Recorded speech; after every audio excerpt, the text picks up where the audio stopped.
Buenas tardes, les damos la bienvenida a quienes se conectan o vean este video en algún momento. En el marco de la Semana Humanidades, esta es la segunda intervención que tenemos del equipo a cargo del proyecto de investigación del patrimonio documental del Departamento de Estudios Humanísticos 1972-1991, proyecto patrocinado por el Servicio Nacional del Patrimonio Cultural, la Vicerrectoría de Investigación y Desarrollo de nuestra universidad y ETICS de la Escuela de Ingeniería y Ciencias de la Universidad de Chile también. Lo que tenemos que recordar, antes de empezar, es que este coloquio se iba a realizar el jueves 14, de la semana pasada, 14 de abril, pero por problemas en la red de la facultad lo pospusimos hasta el día de hoy.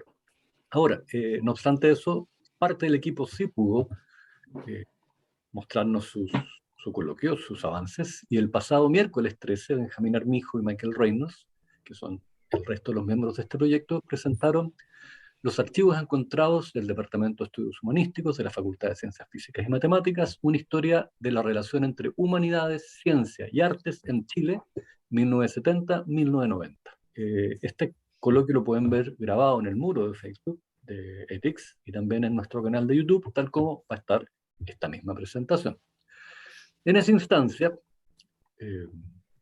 el pasado miércoles 13, se contó sobre el hallazgo de una bodega que contenía valiosos documentos vinculados a la historia cultural chilena, y se reflexionó sobre la relación entre humanidades y ciencias que se ha dado dentro de la Facultad de Ciencias Físicas y Matemáticas.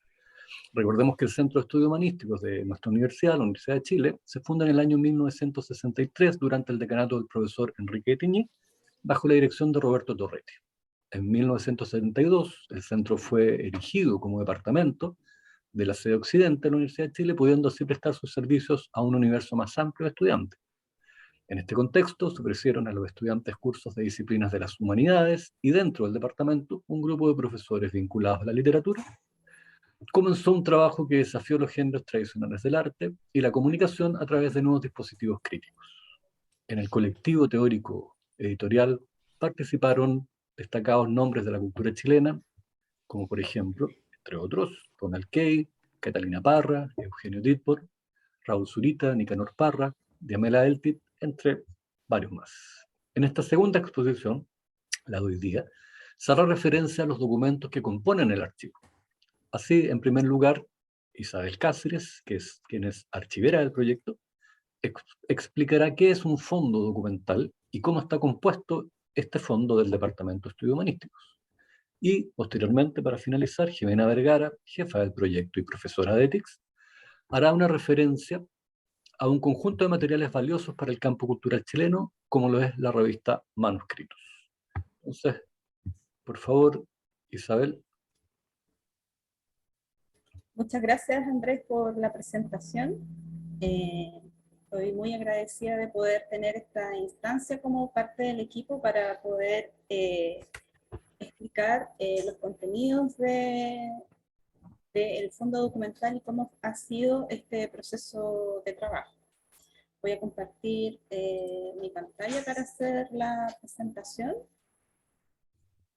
Y quiero saber si se está viendo bien. Sí.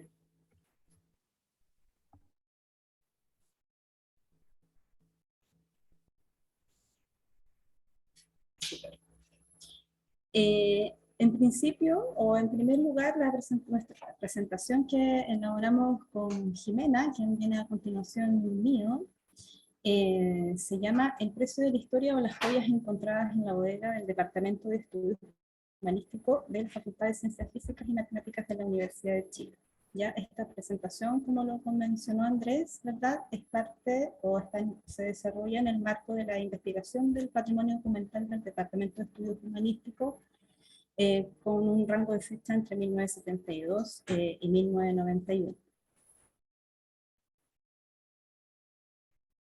Los objetivos del proyecto, en primer lugar y de forma muy general, es salvaguardar el patrimonio cultural depositado en la bodega del Departamento de Estudios Humanísticos, con el fin de difundirlo y ponerlo en valor en el marco de la historia cultural chilena. Y dentro de ese gran marco de trabajo en el que nos embarcamos, nuestro objetivo específico y uno de los principales, que es la formación del fondo documental, Consiste en identificar, clasificar, organizar, digitalizar y describir los materiales de tipo documental y bibliográfico con el fin de conformar un fondo documental del Departamento de Estudios Humanísticos y describirlos con normas de archivo.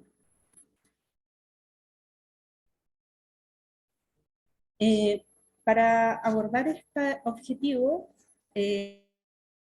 nos gustaría mucho dejar en claro perdón, cuáles son los conceptos principales que están contenidos en el objetivo específico y que nos ayudan a comprender desde una envergadura más amplia de qué es el patrimonio cultural, la creación de este fondo documental.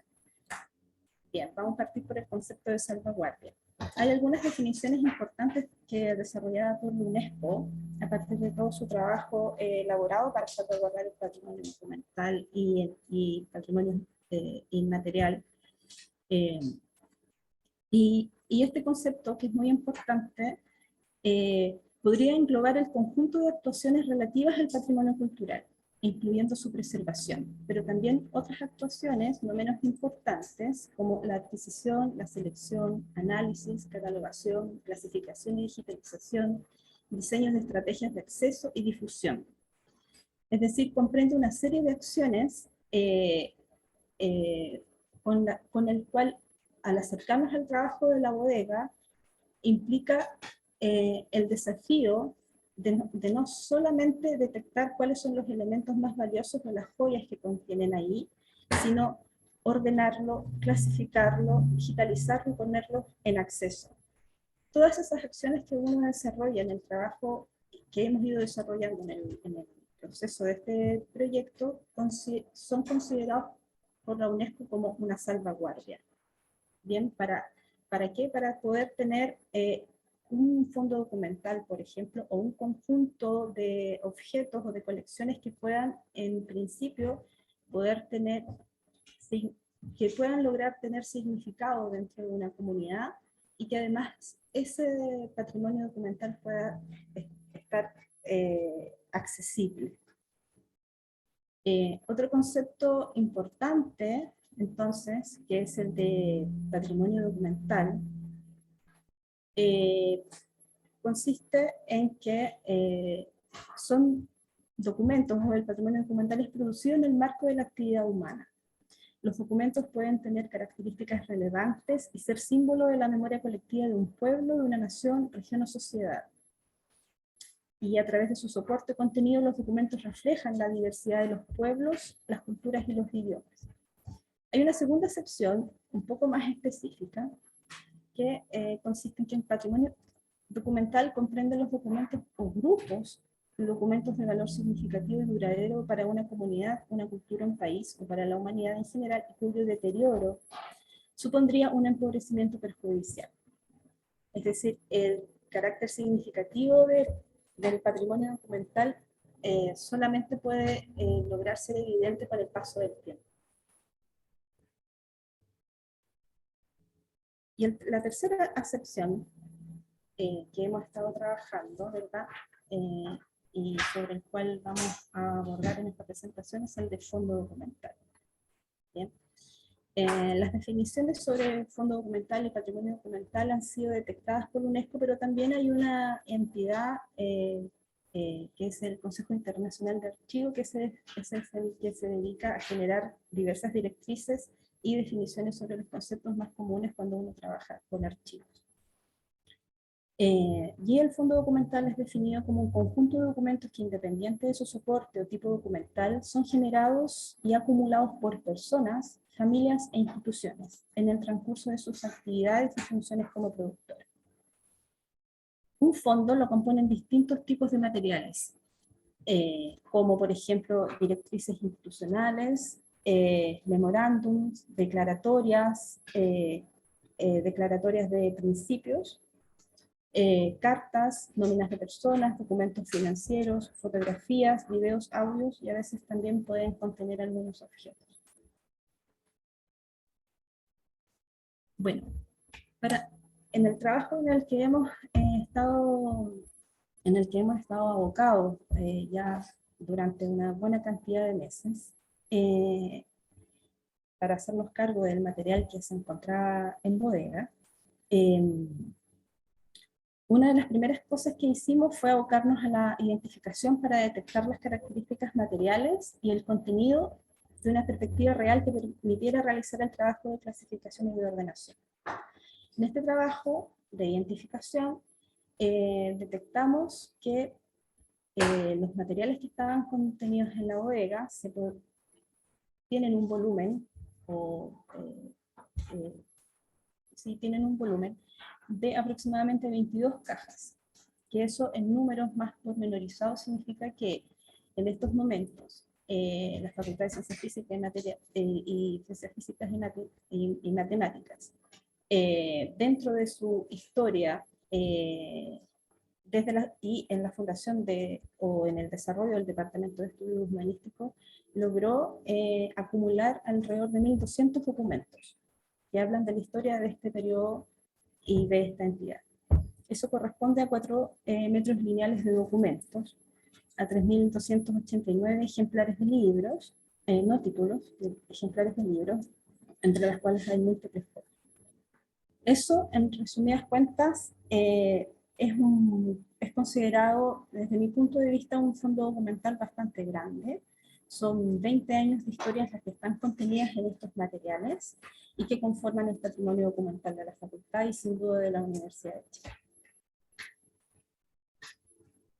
Y considerando que el Departamento de Estudios Humanísticos, sus funciones terminan alrededor del año 2004, podrían haber aún más documentos que puedan ser incluidos e incorporados en este fondo. ¿Ya? Nosotros hicimos una delimitación temporal hasta el 91 porque eran la fecha sobre el cual teníamos registro de la existencia de documentos basados en esa cronología. Pero si somos rigurosos, un fondo documental, cuando es de una entidad, en el fondo lo que tiene que contener son los documentos de toda su vida institucional. Entonces, del 91 al 2004 pueden haber incluso más documentos, quizás en algunas oficinas o en algunos otros departamentos que pudieran ser incorporados. ¿Qué contiene y cuál es el valor cultural o patrimonial de este fondo documental? Desde lo que hemos podido reconocer y abordar sobre el contenido de los documentos encontrados, es que la reconstrucción de este fondo, que estuvo velado por mucho tiempo, en ese sentido, el fondo documental que estamos construyendo tiene las características, o va a tener las características de un archivo cuando esté organizado y puesto en acceso. Antes son un conjunto de documentos colocados en una bodega. Entonces este fondo documental que ha estado durante mucho tiempo sin acceso, tiene un radio de valoración mucho más amplio que no se restringe al eje de arte y humanidades, que es el eje por el cual siempre ha sido muy connotado, ¿de acuerdo? Y muy reconocido en Chile por sus aportes en este ámbito. Y Jimena va a comentar mejor en ese sentido ese aporte a la historia cultural chilena. Entonces, nosotros lo que podemos ver son unos ejes más complejos, que son, por ejemplo, las relaciones entre las ciencias y las humanidades desarrolladas al interior del Departamento de Estudios Humanísticos, y algunos conceptos que a través de sus propios publicaciones o a través de la propia dinámica que se producía del interior del Departamento de Estudios Humanísticos, pueden tener mucha importancia para detectar un periodo cultural, científico y artístico del Departamento de Estudios Humanísticos, que tiene que ver mucho también con los conceptos de experimentalidad, por ejemplo. Y eso que es parte se puede leer y encontrar dentro de los documentos, eso es leído en un marco intelectual mucho más amplio, puede aportar luces sobre distintos desarrollos, sobre las distintas líneas, o puede generar distintas lecturas sobre ese periodo. Quiero recordar que, por ejemplo, el hecho de que haya sido fundado en el año 1964, a instancias del decano de la Facultad de Ciencias Físicas, Enrique Quiñí, como comentaba recién Andrés, y que es él el que encarga a Roberto Toretti la creación, de la creación de este Centro de Investigación y Docencia y Extensión, que estaba orientado a incentivar la formación humanística de los estudiantes de ingeniería. Toretti, por ejemplo, decía que para formar excelentes ingenieros era necesario que el departamento se destacara por tener la mayor y mejor biblioteca. Para él, la biblioteca sería algo así como el laboratorio. Estos elementos que se pueden detectar leyendo los documentos son los que digo que pueden trazar ejes más amplios sobre la comprensión del Departamento de Estudios Humanísticos, no solo centrado en la relación entre arte y ciencia, que era uno de los ejes más connotados, como decía, del departamento hasta ahora. El departamento, en ese sentido, por ejemplo, la biblioteca, eso es lo que demuestran los documentos, llegó a acumular alrededor de 22.000 volúmenes, ¿ya? 228 títulos de publicaciones periódicas. Este es uno de los datos de la década de un documento de los 90, y tuvo una importante reputación. La biblioteca, por ejemplo, recibió financiamientos externos para lograr comprar buenos títulos de libros, así como también recibió donaciones de legados de historiadores y filósofos, académicos del departamento, como el ofrecimiento de donación de Patricio Marchand o de Enrique Lin. La documentación que contiene este fondo es valiosa, porque en ella se puede conocer el contexto de su implementación, que supuso la línea de experimentación para entrecruzar los límites entre los campos de la mera aplicabilidad científica y la sensibilidad ante una tradición o fines de la sociedad a la que pertenecen. Hay un informe que se redactó para la UNESCO que destaca este punto sobre el Departamento de Estudios Humanísticos, que tiene que ver sobre las enseñanzas de las ingenierías en el mundo. Entonces eso también es muy importante. Por eso pienso que el contenido de valor del Departamento de Estudios Humanísticos creo que aún puede tener un estudio más profundo de la línea de disrupción que supone la sola existencia del departamento en esta fecha. Leyendo a partir de las claves de la época, la estructura del departamento y los documentos que ellos contienen. Las principales funciones del departamento fueron 3, al menos así se establecen en los documentos: la docencia, la investigación y la extensión. Perdón. Configuró un plan de docencia no solo para la Facultad de Ciencias Físicas y Matemáticas, ¿verdad?, sino un plan de estudio propio. La idea, según algunos de los documentos, era que el dominio del conocimiento acotado de lo físico y matemático para alcanzar la dimensión universitaria debía vincularse con otro sector del conocimiento representada por la filosofía y los modos de pensar teóricos. El fondo documental está compuesto por tres agrupaciones fundamentales de documentos. Perdón.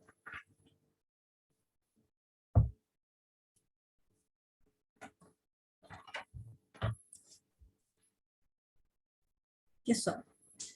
Perdón. Me distraje. Los cuerpos documentales que componen el fondo más importantes son los que tienen que ver con la coordinación del departamento a cargo del director o de directora, en las cuales se pueden encontrar las declaratorias o los elementos o los documentos que hablan del contexto de creación del Departamento de Estudios Humanísticos.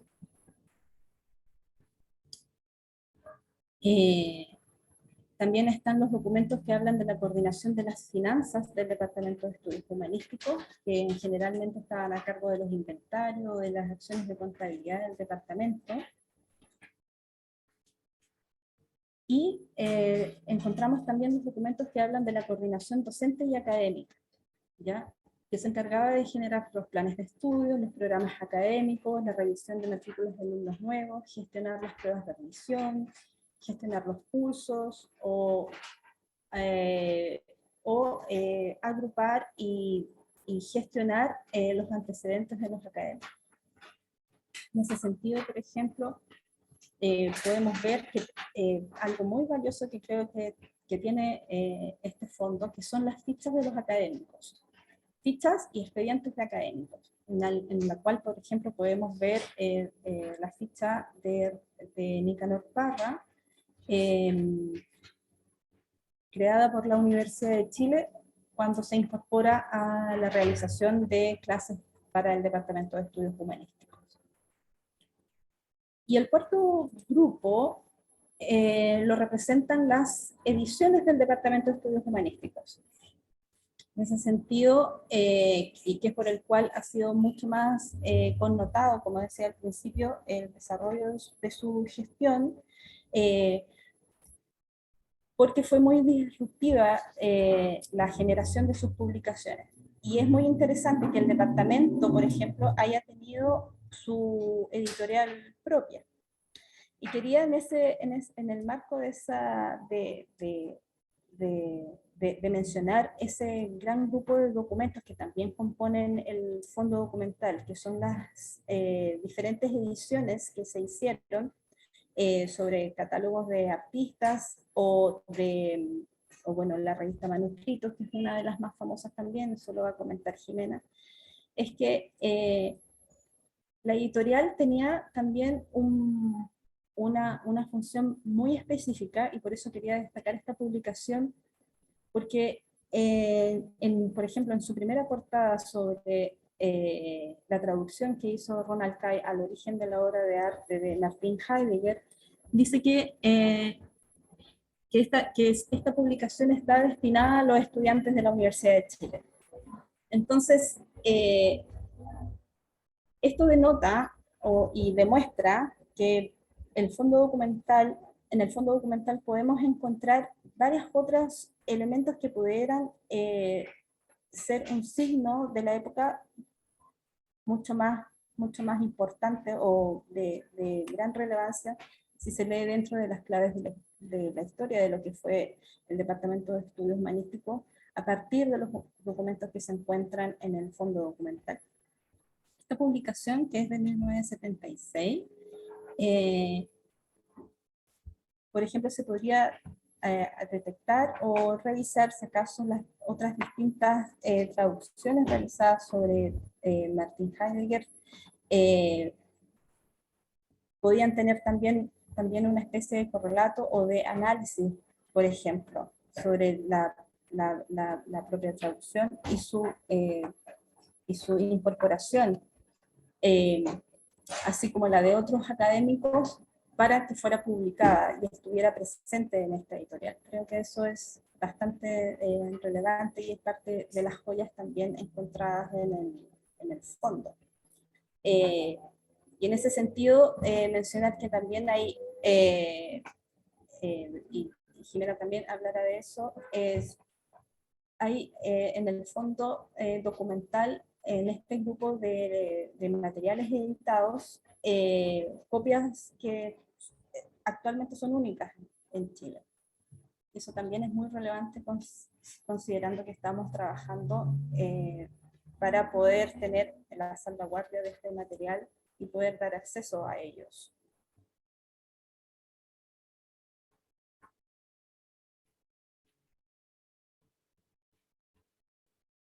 Y aquí yo me gustaría poder dar el pase a Jimena precisamente para que pudiéramos después quizás entablar un diálogo en torno a estos materiales, que son el trabajo y la agrupación importante de ediciones que conserva el fondo documental.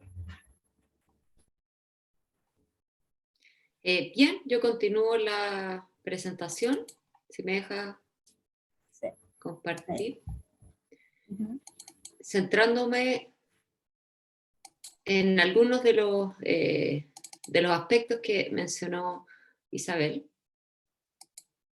Específicamente lo que tiene que ver con la impresión de materiales. Isabel fue contando un poco de qué se trataba este proyecto del DH, y teníamos el foco de la docencia, de la investigación, también se mencionó la extensión, y otro núcleo desde el cual podemos investigar este periodo es desde la editorial, que también funcionó como imprenta, que en esta presentación también vamos a ir viendo que es un espacio como de experimentación estética, ¿ya?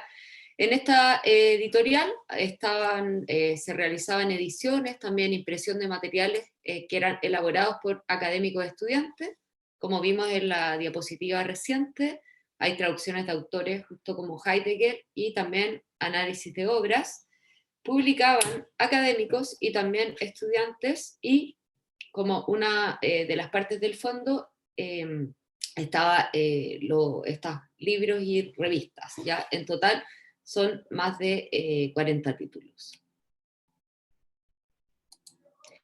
Dentro de estas iniciativas queremos revisar lo que hemos considerado joyas de los años 70, que en un primer sentido como económico, mercantil, tienen un valor de mercado, por ejemplo, de coleccionista, pero nosotros lo queremos abordar desde el punto de vista de joyas patrimoniales, de acuerdo a la definición que nos compartió Isabel al inicio.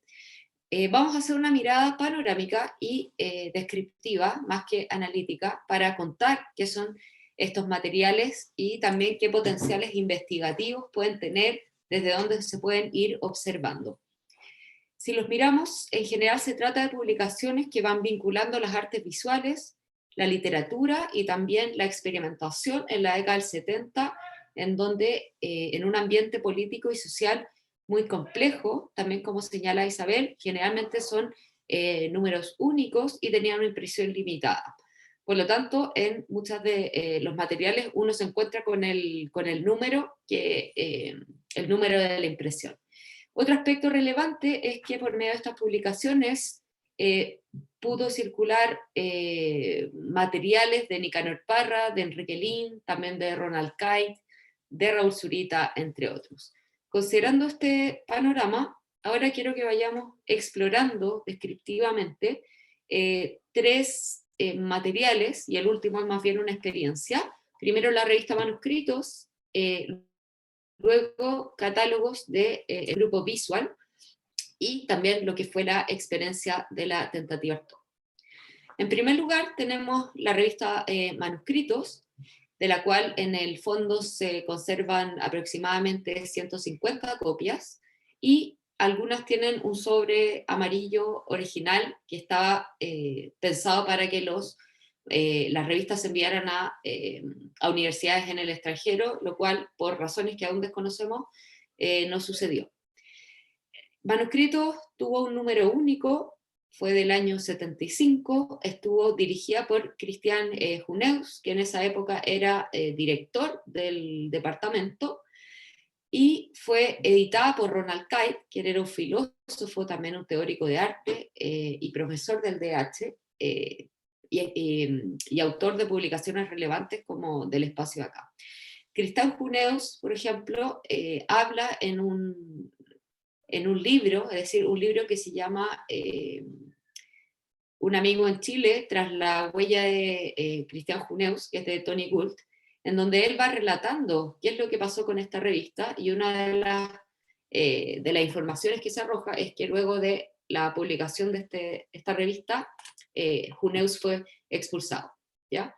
Otro aspecto importante es considerar la importancia de la visualización, que en este caso estuvo a cargo de Catalina Parra, ¿ya? Otro factor es que fue una de las primeras publicaciones culturales luego del golpe de Estado. Para que vayamos imaginando un poco esta revista y retomando investigaciones previas al respecto, leo una pequeña cita de Cariaga en un texto que se llama La revista que imaginó la vanguardia. él señala que Manuscrito se transformó en una leyenda subterránea del esquivo cruce entre la plástica y la poesía local y en un símbolo de la vanguardia. Estas palabras que ya fue introduciendo Isabel, las vamos a ir viendo acá, la idea de experimentación, de materialidad. Quiero mostrarles algunos ejemplos de las páginas de esta revista. Por ejemplo, la reproducción de lo que fue el Quebrantahuesos, que fue una intervención artística, literaria, urbana, que se realizó en el año 1952 por un grupo de literatos, entre ellos literatos y artistas. Estaba Nicanor Parra, estaba Jodorowsky, también Lin, y lo que hicieron ellos fue trabajar con la estética del collage y tomar fragmentos de distintos diarios, distintos medios masivos, y establecer textos que tuvieran un nuevo sentido, que generalmente tienen un tono humorístico, y pegarlos un poco como diario mural en calles de Santiago Centro. Esta experiencia fue del 52, en esta oportunidad se recoge, se reproduce, por lo tanto, la revista Manuscrito también tiene un importante valor de archivo que recoge una experiencia urbana, estética, de más de una década antes. Ese tenemos un ejemplo, y además de estar reproducidos estos collages, hay una página muy interesante que da como la información editorial, que es la imagen que está ahí. Se va contando dónde fue la exposición, era ahumada, en bandera, cuánto duró, es decir, era como un ejercicio rotativo también. Quienes participaron, lo que se llama el comité de reacción, y ahí, muy interesante, se señalan cuáles son los conceptos, graffiti, collage, todo lo que está detrás de este pensamiento. Entonces tenemos acá un ejercicio archivístico, por así decirlo. También tenemos, por supuesto, las Parra News, que son estas como acercamiento imagen-texto de Nicanor Parra, y en este caso destaco esta porque justamente tiene que ver con lo que es la ciencia, es decir, está como enmarcada en el espacio de la Facultad de Ciencias Físicas y Matemáticas. Otro ejemplo, y que nos habla sobre todo de la hibridez de la revista, es este artículo firmado por Narvarte, que se llama La violencia como pasión ética, y parte hablando del quijotismo en Unamuno, y esto significa que la revista también tenía un contenido académico, por así decirlo. Entonces, tiene un nicho de archivo, tiene ejercicios más experimentales, pero también tiene difusión de lo que estaban investigando los propios académicos. Acá tenemos otro ejemplo importante, que es un matrimonio en el campo, que es la primera publicación que hizo Raúl Zurita, el Premio Nacional de Literatura, fue justamente en este espacio. Raúl Zurita no fue alumno del DH, pero sí tomó cursos en la década del 70, tomó específicamente seminarios con Ronald Kite, que es una figura que ha aparecido bastante en lo que hemos estado señalando con Isabel. Entonces, en este espacio es bastante inaugural y se está prestando atención a lo que son las voces poéticas jóvenes. También Raúl Zurita participó en lo que se llama Tentativa Artaud, que la vamos a ver hacia el final.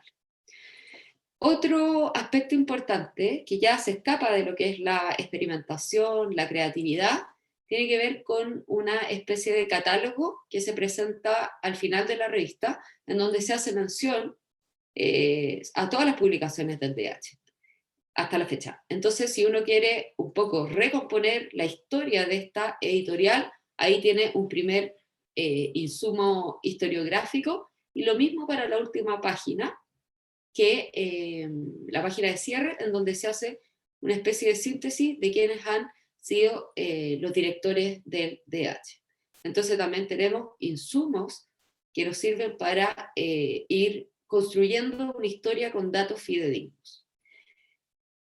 Otro caso importante tiene que ver con los catálogos que están resguardados en el fondo, que los que les voy a comentar corresponden a Visual, que fue un colectivo editorial y artístico, y en este participaron Ronald Kite, Catalina Parra, si fijan había estado a cargo de la visualización de la manuscrito, y también Eugenio Dittborn, ¿ya? Acá lo que les decía al principio es que la imprenta, este espacio, se utilizó como un lugar de experimentación estética, ¿ya? Hay que pensar como la máquina como un objeto de creación. Y acá nuevamente quiero hacer una cita a un estudio de Ricardo de la Fuente, que él dice: las técnicas empleadas incluían el montaje de elementos heterogéneos, periódicos, revistas, desechos, la tensión entre lo visual y la escritura, que junto al uso de soportes precarios articularon una forma de entender la producción editorial desde sus elementos materiales y de sus procedimientos técnicos. Si nos fijamos en esta breve descripción, también podemos empezar a establecer conexiones o continuidades de ciertos acercamientos estéticos que están en distintas generaciones. ¿Ya? Es muy distinta la de Enrique Lin y Nicanor Parra a lo que van a estar haciendo Catalina Parra, Zurita, entre otros.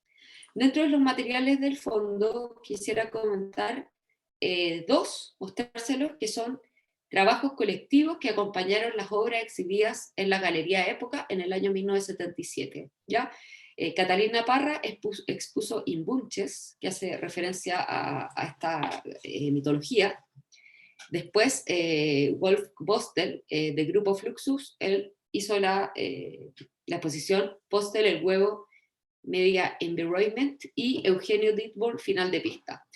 En el catálogo, en el fondo, se encuentran Imbunches y Bostel, que se los voy a mostrar algunas páginas a continuación. Acá, por ejemplo, tenemos algunas páginas de Imbunches, que si se fijan, contiene toda una estética que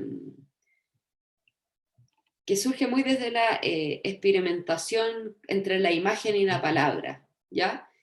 Y se juega, por ejemplo, con el potencial artístico de la fotocopia, del blanco y negro, de la reproducción, del color, ¿ya? Entonces acá, y si se fijan, se usa también el resorte, pero como un material escogido de experimentación más que por temas como de materiales, ¿ya? Acá tenemos este ejemplo. Y también está el catálogo de Bostel, que también se hizo en el 77 en la Galería Época, y para comprender un poquito el valor de este catálogo, comento muy brevemente que Bostel formó parte del movimiento Fluxus, que fue interdisciplinario, es decir, tiene muestras en las artes visuales, en la música, en la literatura. Fue en los años 60 y 70, y lo principal era la oposición al arte como una mercancía, ¿ya? Entonces ellos se consideran a sí mismos como un grupo que promueve el antiarte, y también va explorando formatos como el videoarte, la performance, las instalaciones. Entonces, esta exposición de Bostel en Chile nos habla de un diálogo que se empieza a establecer desde Chile en los 70 con este movimiento vanguardista. Para que se hagan una idea, algunos artistas representativos son Joseph Beuys, Nam-June Paik, Yoko Ono. En música también está John Cage. Y algo fundamental es que ellos, además de rechazar el arte como mercancía, desarrollan la idea de que hay un vínculo que no se puede disolver entre lo que es el arte y la vida.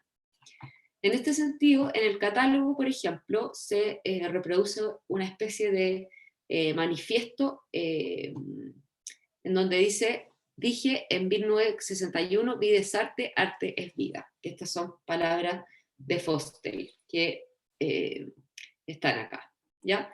También tenemos algunas muestras de estas como materialidades, este uso de la imagen en relación al texto, ¿ya? Y nuevamente está la idea del decollage, que también está en el quebrantahuesos. Por eso es interesante ver estas continuidades.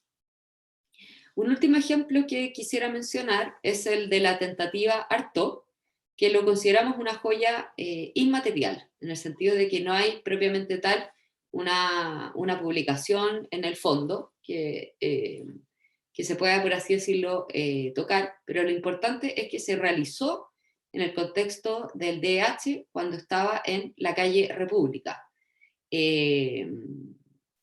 Entonces, acá lo que sí hay es un libro que es del año 2008, que se llama Tentativa Artaud, que es como del director de esta como orquesta como antidramática, que fue Ronald Kite, y ahí se puede acceder a imágenes, ¿ya? Entonces, lo que hay en esa portada es justamente el ático, la mansarda de la calle, de la casona en República, donde se realizó esta experiencia, ¿ya? En este contexto, o sea, ¿cómo surge esta experiencia? Es el ejercicio final que hizo Ronald Kite, quien dictó distintos seminarios sobre Antonin Artaud. También muy brevemente, Antonin Artaud era un actor, dramaturgo, director, que es considerado el padre del teatro moderno. Él considera el teatro más allá de la palabra, es decir, no le interesa como el texto en sí mismo y explora el movimiento, el sonido, lo cultural, entre otras cosas, y es ¿cómo se llama? Y eso, entonces Ronald Kite hace estos seminarios, el teatro de la crueldad, eso quería decir, el fundador de como de ese pensamiento, ¿ya? Entonces Ronald Kite hace un seminario en 3 semestres y finaliza con una experiencia, una llevada a la práctica, ¿ya? Entonces, para entender cómo era esta experiencia, quisiera ya ir finalizando con una frase de Diamel El-Tit, que también es otra Premio Nacional de Literatura en el año 2018 y que se licenció en literatura en el DH, ¿ya? Entonces, en una entrevista que está reproducida en el libro Cada día en la creación de un arte social de Roberto Neustadt, ella, ¿cómo lo escribe? No hablaría de taller, es demasiado convencional, hablaría de una experiencia todo, de un trabajo con las fronteras literarias. Esto lo hicimos el año 1974-1975, inmediatamente después del golpe con la universidad ya totalmente intervenida. Logramos construir un espacio único, completamente anómalo. También esta imagen, en donde está presente hay una reflexión también sobre la técnica mediante ese televisor, da cuenta de cómo fue esta como experiencia inmaterial sobre la cual pretendemos seguir explorando. ¿Cómo? Nosotros sabemos que existió esta experiencia, está el libro, también hemos podido realizar entrevistas en donde, por ejemplo, a Raúl Zurita, que también reforzaba esta idea de que esto era un taller absolutamente antiacadémico, ¿ya? Entonces, mediante el fondo documental, ¿qué podemos nosotros encontrar ahí? Los programas de Ronald Kite, las lecturas, las listas de los alumnos para empezar a como dar más información sobre este evento y entenderlo mayoritariamente. Una última diapositiva que me gustaría presentar, que tiene que ver más bien con una pregunta y con una invitación a que pensemos qué otros artistas, escritores, filósofos, teóricos, historiadores han pasado por la Facultad de Ciencias Físicas y Matemáticas. Retomo esta imagen de Nicanor Parra, esta preciosa imagen que todos tenemos en nuestro imaginario, pero también abriendo como la inquietud por cómo vamos a ir engrosando esta lista de humanistas que han pasado por el departamento por el DH y por la Facultad de Ciencias Físicas y Matemáticas. Eso por mi parte. Muchas gracias. Bueno, agradecemos Isabel, Jimena, su intervención. No sé si antes de finalizar quisieran alguna de ustedes redondear alguna idea, hacer algún comentario extra a su exposición.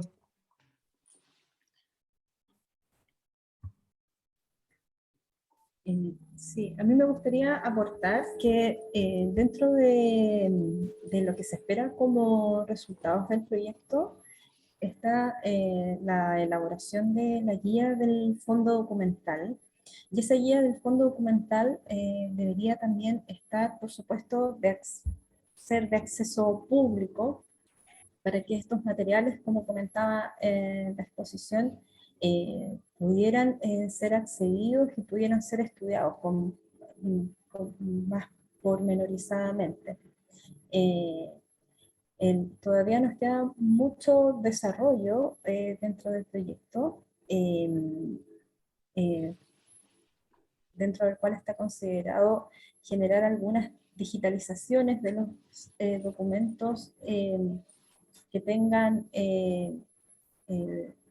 no solo contenido histórico, sino que sean representativos de la dinámica, cómo funcionaba el departamento en su interior, de los cuales también esperamos que pudieran tener alguna visibilidad y pudieran estar al alcance de quienes quieran investigar más materiales sobre el VIH.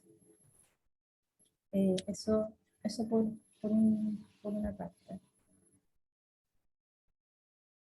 Gracias, Isabel. No sé, Jimena, si tú quisieras redondear alguna idea o hacer un comentario extra a tu exposición antes de Solo me terminar. gustaría reforzar la idea de que los materiales son complementarios.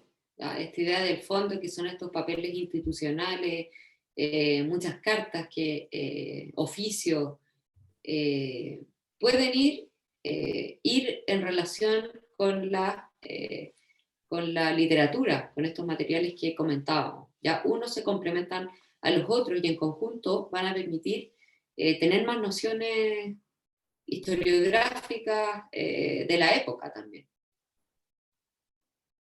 Perfecto. Ya pues, agradecemos a Isabel Cáceres y a Jimena Vergara por este coloquio que se titula El precio de la historia o las joyas encontradas en la bodega del Departamento de Estudios Humanísticos de la Facultad de Ciencias Físicas y Matemáticas. Recordar que este material va a estar subido en YouTube, en nuestras redes también, y agradecer su participación, Jimena, Isabel, y desearles mucho éxito en este importante proyecto por el cual estamos rescatando memoria y conservándola, y tocando un pedacito bien importante de la historia de la Universidad de Chile. Así que muchas gracias por su trabajo y nos vemos. Gracias, Andrés, por la invitación. Chao. Muchas gracias a todos.